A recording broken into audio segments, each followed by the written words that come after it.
fans, the first topic I'm going to discuss today is that Benedict Cumberbatch has hinted at a return of Doctor Strange in one of the MCU movies next year. Now you have Thunderbolts and Captain America: Brave New World and Deadpool 3. Now I don't think it'll be Thunderbolts because the street level heroes, the anti-heroes, so it's going to be more grounded.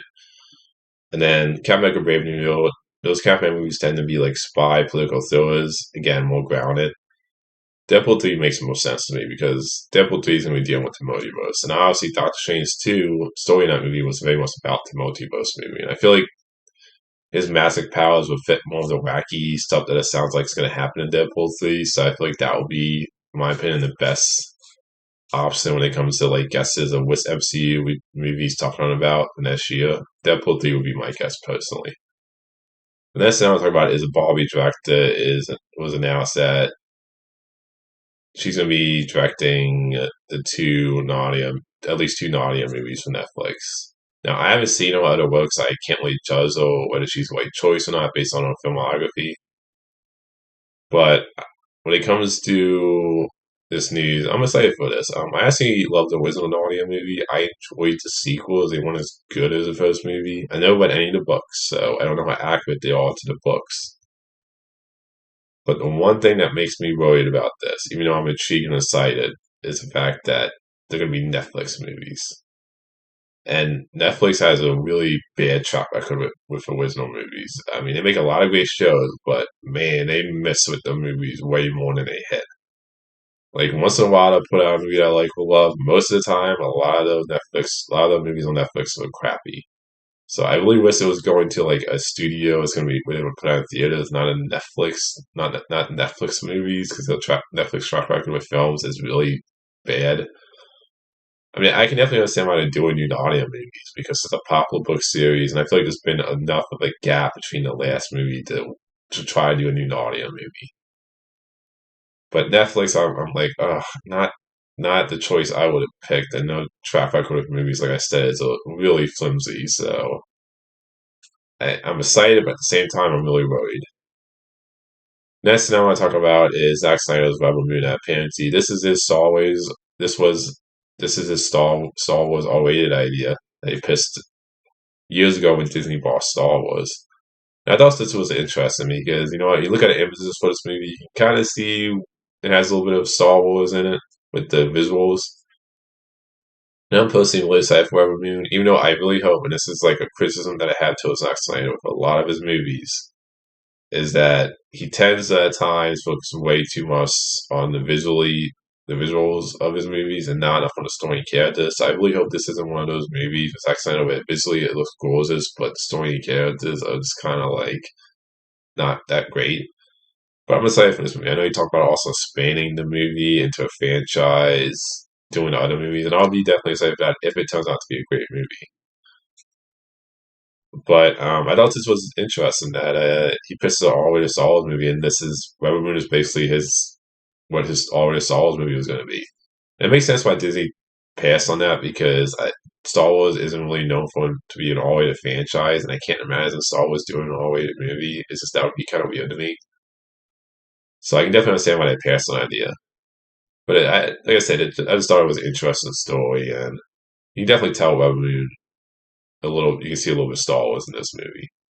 Next thing I want to talk about is James Gunn saying that he's not going to his new Superman Legacy movie is not going to be an origin movie. You're not going to see young flashbacks with a young Clark Kent.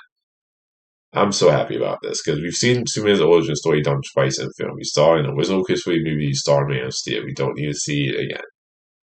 One is that I loved about the Tom Holland Spider-Man trilogy, and what I loved about Robert Pass's Batman movie, that's an Elseworlds DC movie, is that we skipped the origin. Firstly, I don't have a problem with not seeing Uncle Ben. And same with why I love the new Batman movie was that you had him in year two, where he's still a young Batman, but you're not doing the whole okay. You need to see his parents die, and you go back to how he got all his how he created the suit and everything. It was like okay, you just like skip all that.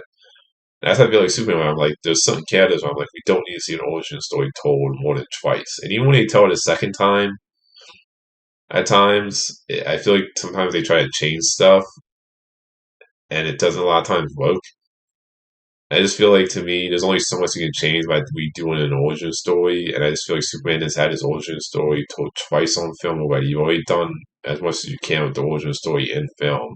And you also have Smallville was told origin too, so. But this just makes me, again, everything you say just makes me more and more excited about this movie, so I'm so happy we're skipping the origin story. The next thing I want to discuss is news that Indiana Jones 5, I believe, made 85 on its 4th of July 5-day opening weekend. And I want to talk going. Now I haven't seen the movie, so I can't judge the quality of the movie. But I want to go into the reasons why I think this movie isn't doing well at the theaters and why it's most likely going to bomb and lose a lot of money. The first thing is that you're coming off of Kingdom of Crystal Skull. And I think the reason why Kingdom of Crystal Skull opened big when it came out and did, I think it made over 700 overall. Why it made a lot of money box office wise, why it opened big was because you had a gap between that and Last Crusade. So people were hyped up because it was a new Indiana Jones movie. We haven't seen an Indiana Jones movie in a while. But that I think that movie left a bad taste in people's mouths. A lot of people don't like Kingdom of Crystal Skull. So I think some people just, kind of like I think that people were I think people were just a little worried going into this movie that it's going to be another Kingdom of Crystal Skull. So I think that left a bad taste in fans' mouths. Another thing is that I think people are just tired of an okay movie. I mean, at the end of the day, when you think about the movies that, when you think about movies that do great at box office, most of the time it's movies that have that repeat viewing value. Like, example for me is the new Transformers movie where I enjoyed it, but at the end of the day, it kind of was like I don't find a need to go back and watch it again. Whereas you look at a movie like Bumblebee, which yes didn't open big, obviously because it's coming off of the sequels that a lot of people hated, but it was a movie that had legs. It made like 468 on 120 something budget, so it had legs at the box office because people kept going back to see it because of the reviews. Um, and I think that's the thing is that I think the reason when people say reason why you look at movies like why John Wick Chapter 4 did great, why Scream 6 did great, why Creed 3 did great, why Guardians 3 did great, and why Spider Verse is doing great. And again, obviously Guardians 3 is the one with the big budget out of those movies. All those other movies have low budgets, but it showed that people aren't tired of movies. They'll go back and see a movie multiple times. But if the critics are like the Flash movie, I love the Flash movie, but it has a 64% on Rotten Tomatoes. Obviously a lot of critics didn't love it like I did. And I've seen some people who thought it was just okay. So I just think if you make a movie that's not pleasing to critics and audience and people want like having that feeling of like will love like you love it, you gotta go back and see it again, then it's not gonna have legs. I think that's the thing is that Indiana Jones, I don't think from what it looks like it's not gonna have legs because from what I heard, a lot of people thought it was okay or terrible. Like I haven't heard anybody say they loved it. Again, I haven't seen the movie. It could be great, but I think that's another thing is that people aren't tired of movies. They're tired of just okay movies. I mean, and I'll give you plain examples to me why I don't believe people are tired of movies either. Is that yes, Spider-Man: No Way Home made 1.9, Wakanda Forever made over 800, Guardians of the Galaxy Volume 3 made 835. It had and Wakanda Forever and Guardians of the Galaxy both had a 100 plus opening weekend, opening day. I mean, and then you had like I said, Spider-Man: No Way Home 1.9. You had Top Gun Maverick make 1.5 or something like that. That was a big movie too. So and then you've had movies spread out since COVID that have done great at the box office.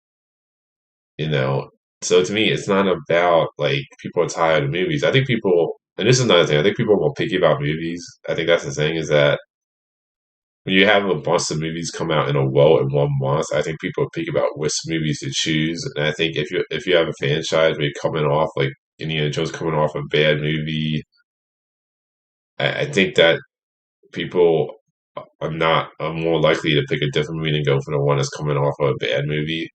So I think you have too many movies a lot of times in a month that are like in a row where people are very picky about which movies they're going to choose because tickets are more expensive. I mean everything's getting more expensive, but that's another thing. Tickets are more expensive. But yeah, I think people are just picky about movies. Another thing with this movie is the word of mouth.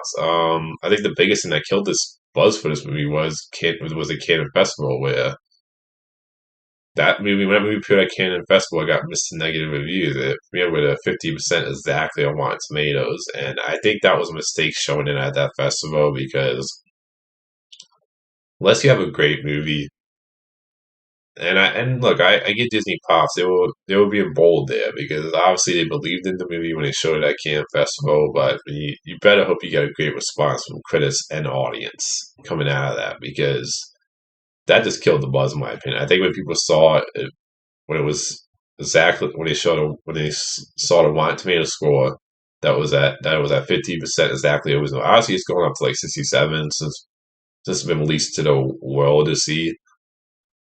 But I think that killed the buzz because I think people saw that 50% and they saw the missing negative views coming out of festival and went like, well, it sounds like it's another kid on a crystal skull. So I think the Cannes Festival just killed the buzz because before the Cannes Festival, people were hyped up to see the movie. But I think the Cannes Festival just like we showed it there. I think that was a mistake on Disney's part. You know, I get it. They did it because they believed in the movie and they thought they had a great movie. And again, I haven't seen the movie, so I can't say whether it's okay, terrible, great. But I think that definitely killed the hype for the movie. Another thing is that 295 budget for this movie. And you count the marketing of over 300 is ridiculous.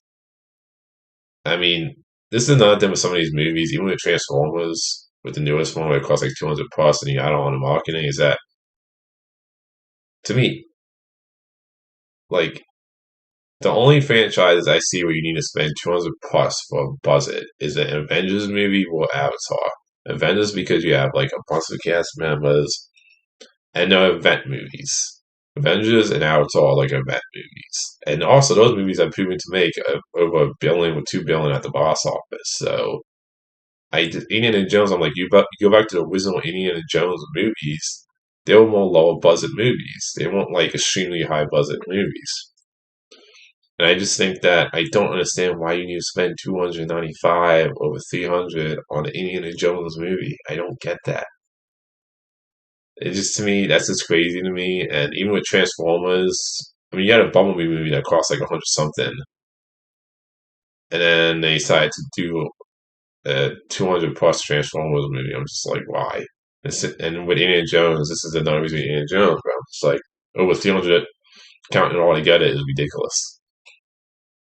Like to me, if you and I hope this teases this gets Hollywood to cut down the budgets on some of these movies because, in my opinion,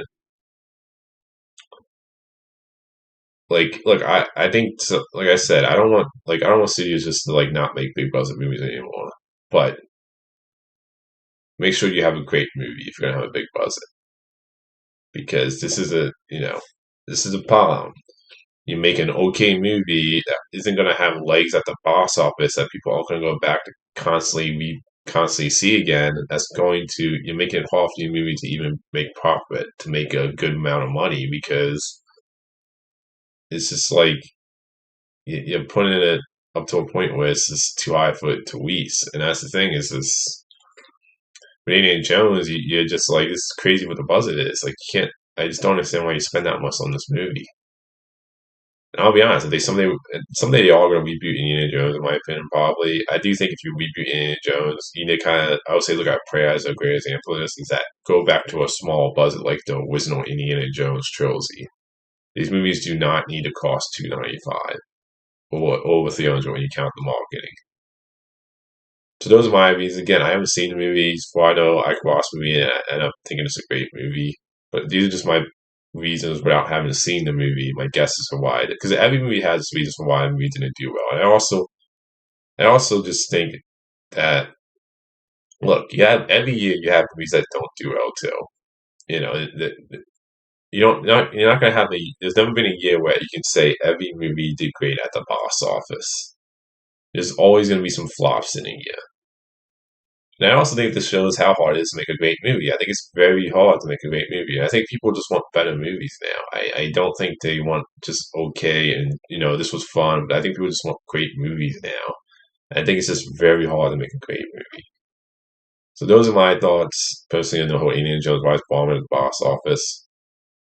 Next thing I want to discuss is new Alien movie as Rob production. Now I can't wait for this movie. I love the first two Alien movies, and to me, this is this is a franchise after that point that was mediocre, that was okay to terrible with the rest of the movies. Like I haven't loved the Alien movies since Aliens. And I'm excited for this also just because the fact you're the guy who directed the Evil Dead 2013 movie, which I thought was a really fun, entertaining horror movie. And he directed Don't Be the first one, which I love. And I mean, it shows that he has a great track record with horror movies. So I'm like, to me, he's a great choice to direct an Alien movie. I hope this Alien movie kind of goes back, kind of does what Prey did for the Predator franchise, which was the first Predator movie I loved since Noah's was. Go back to basics. Make it more smaller, make it more personal, and just focus on telling a great story with compelling characters. So I hope it kind of goes back to that vibe. Because Alien franchise is another one that I really would love to see get back, like get back to the quality of the first two movies, where I can love an Alien movie again. But I just thought it was saying this movie's wrapped with us, and I know it's coming out next year in August 2024. But yeah, I can't wait for this movie. I'm hoping this is like what Prey was for the Predator franchise, where I come up like, oh, it's a great Alien movie again. So hopefully this movie turns out to be really good. Until next time, movie fans.